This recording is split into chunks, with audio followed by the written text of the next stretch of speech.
morning, boys and girls. Ready for a math lesson? Now, if you notice on the calendar, yesterday it was your topic 14 test. And then today we're jumping to chapter 16. And there's a reason for that. We're skipping 15 for now because you need a ruler. Topic 15 is all about measurement. And when you come to school next Monday to pick up all your belongings, I put your rulers in your bags, or if I couldn't find your ruler, I gave you one. So we're going to do topic 16 now, and then next week when you get your bag with a ruler, we'll go back and we'll do topic 15 once you're able to do some measuring. Okay, so let's talk about time. Now we do telling time in morning meeting. We did that all year, but we're going to talk about two different kinds of clocks. Okay, the first one is called analog. An analog clock, another name for it is face. An analog clock normally has two hands. That are these things that spin around, right? Now, sometimes an analog clock could have three hands, and the third hand would spin really fast. It would be the second hand.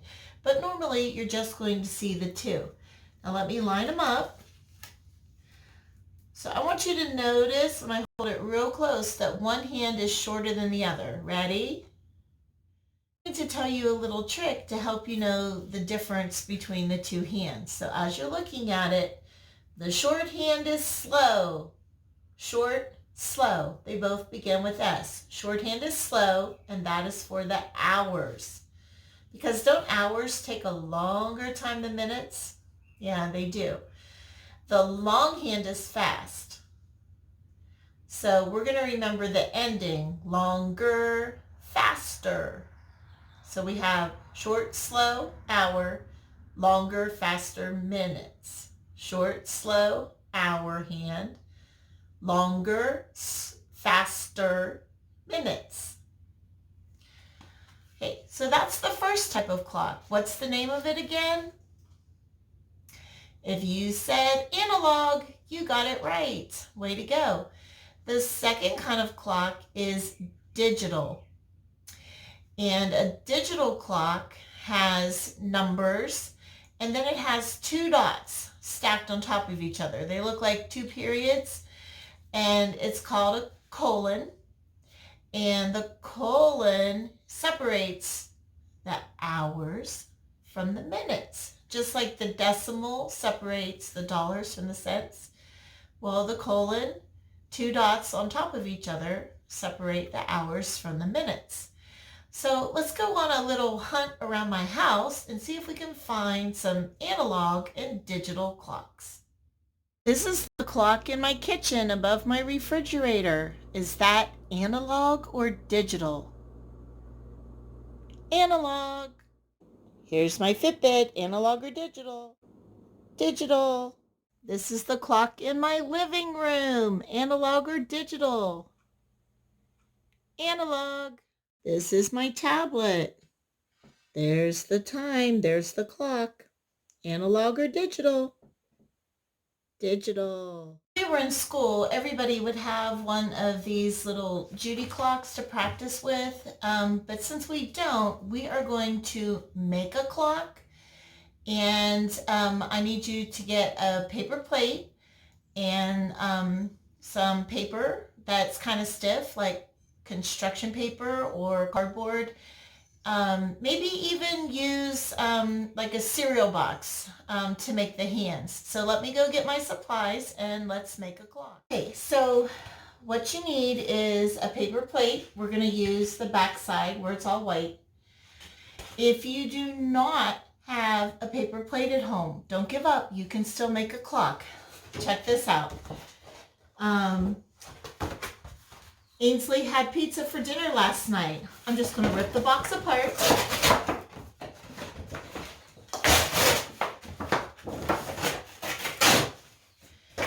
Now find something in your house that is a circle.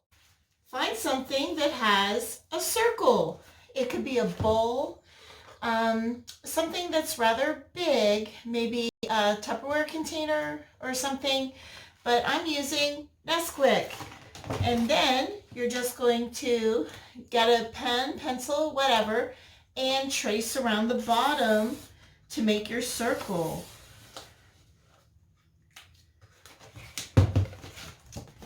There you go. Then you would cut that out. All right, but if you have a paper plate, it's already ready to go. All right, so after you have your round clock analog face ready to go, pick a spot up at the top and put your 12 like that. Now go directly opposite down here and put your 6. Okay, so we have 12 at the top, opposite of 6. Now find your points that are here, and we're going to put a 3 on the right side over here. Put your 3. And directly opposite of the 3 over here, put a 9 on this side. So can you see that? I'm not sure. There, can you see it? Okay, so now in between the 12 and the 3, try to space it evenly. You're going to write a 1 and a 2. Just like that. Can you? Now between the 3 and the 6, write a 4, 5. Try to space them out even. Okay, now keep going around the clock. 7, 8, space them evenly, and then 10, 11. Okay, so our clock should be labeled, and now we're going to work on the hands. You want to use heavier cardboard and cut out 2 arrows. So here are my 2 arrows. They are not perfect, but when I cut them out with scissors, I'm going to make them look a little bit better than that. On my 2 hands, I have a long hand. Remember what the saying is? Longer, faster minutes. And I have a short hand. Remember, short, slow, hour. All right, so the next thing you need, if you have one at home, is a paper clip. If you don't have a paper clip, maybe a nail, but always do safety first. You need something that is small and straight that'll hold the hands in place. And if you don't have anything like that, it's okay. Just lay the hands on the clock just flat. Just lay them there. All right, so I'm going to bend my paper clip so I have a straight edge. There. And then I'm going to pick a spot that I think is the middle of my clock, and I'm going to make a dot, and then I'm going to kind of push the paper clip through. So all I did was kind of bend the paper clip flat against the side, and then on the other side I bent it up in the same direction, so like that. Okay, notice that I colored both of my hands black because that's how they are on a real analog clock. But if you want to color them different colors, like one hand blue, one hand red, you could make it different colors, but on the Judy clock, they're still the same color. They're both red. Okay, boys and girls, that's how to make a clock so that you can practice at home. Next, I want you to go to our video 16-1, and we're going to practice telling time. Okay, we'll see you in that video. Bye.